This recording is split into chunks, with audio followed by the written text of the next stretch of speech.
So I'm just going to go ahead and generate the first part of this solid. I'm going to extrude curve, snap that to there, and do the same thing for that top profile, extrude it down, and then we're just going to intersect these. So I'm going to select one and go to Boolean intersection, select the second one and hit enter. Then it'll give me that object. I can delete these, delete that one. So there's the beginning. So now the next step is to, define the new profile for this one, extrude it, and then intersect it again. So let me go ahead and put that on here. So you see I have this packaging parent layer, and I have these two sub layers. One is the outline intersection, which is this solid, and then the cavities, which is we're going to excavate it out from the bounding box. So I'll go ahead and turn that one off, and then let's go ahead and make this one. Actually, I'm not going to make this one. It's the same kind of setup as this. I'm gonna cheat a little bit, and to be able to move through this quickly, I'm just going to copy this guy over.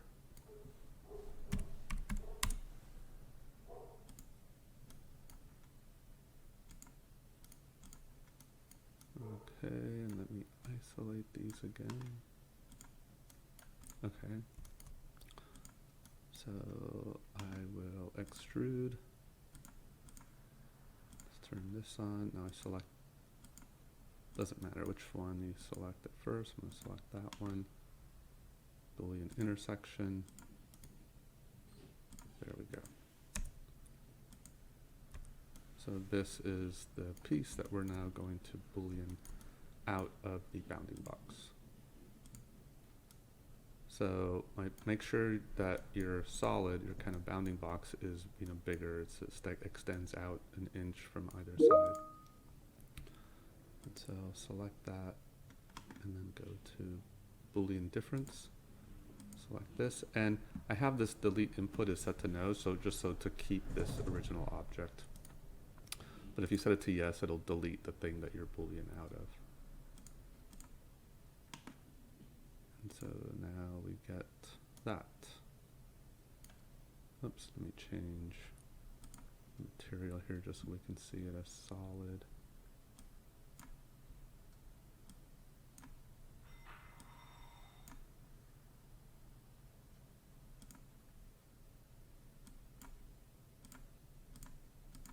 Okay, so there you go. So that's what we get. So you get this kind of articulation, and the base sits in there nicely, so you can kind of see how it fits.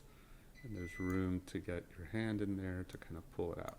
So we're going to do more to this, but this is the kind of basis, the first pass at articulating this. And then once we have these base solids, we can now continue doing some modeling on it as a 3D object, where we can articulate it with things that the profiles don't actually get us. So one thing is, let's say this chamfered edge, it's a sharp kind of corner. So if we want to think about like having this a bit more ergonomic, let's say, one thing I could do, let me just go ahead and hide that, is I can do a solid chamfer or a solid fillet of either the top edge or the side edges. So I'm going to go ahead and do it. I'm just going to go to my solid tools and go here to the fillet edge.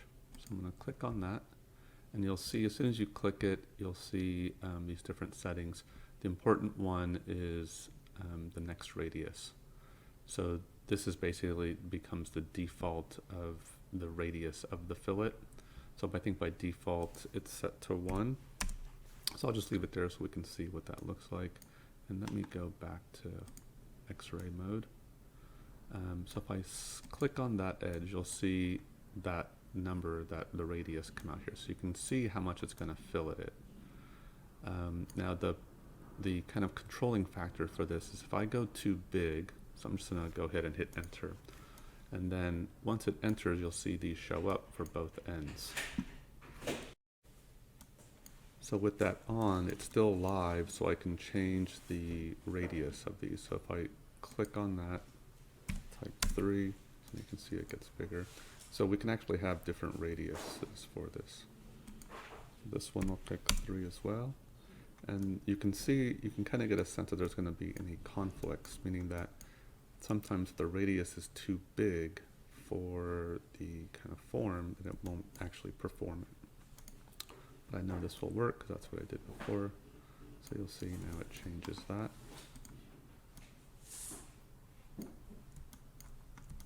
So now I can do these for all the other ones. But I'm going to just use this to test out different approach, which is filling this top edge as the top corners as opposed to this edge.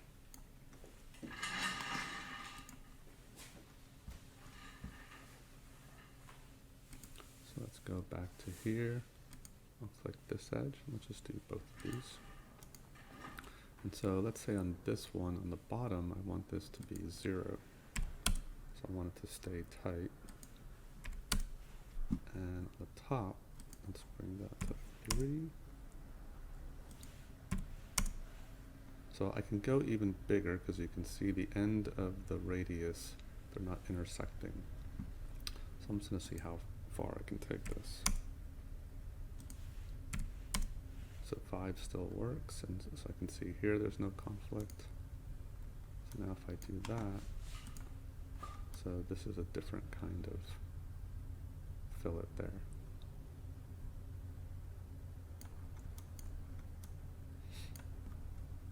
Okay, so undo that, and then I'm going to keep it.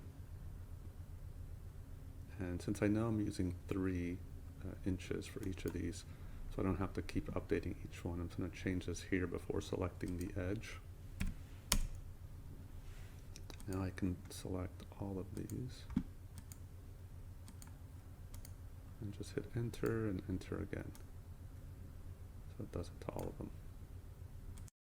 So this is what you would need to do for each of your, each of the parts. And then once we get them all done, just to give a sneak preview, let me show everything again. And I'm just go ahead and turn on all of these guys. So you can see the ones that I've already made here for these. But once we get these all done, we're going to start to put these together into one kind of compact package. So one thing that might happen is that, let's say the casters might get distributed in between each of the arms of the base. And then these smaller pieces, the handles for the seat, might get bundled with the seat or the seat backing since there's extra room here. Okay, so now we're ready to take all these pieces. So these are a combination of the cavities and that kind of medium res solid part. So we just need to take that and pack it as tight as possible into something like this. And so I'm going to go through the steps of doing that. It's just moving, snapping, rotating. So I'm going to go through it kind of quickly. I'm going to speed up the video as I do that. And then once we get it to there, then we will move into resolving all the intersections.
Okay, so now I've got everything packed and set.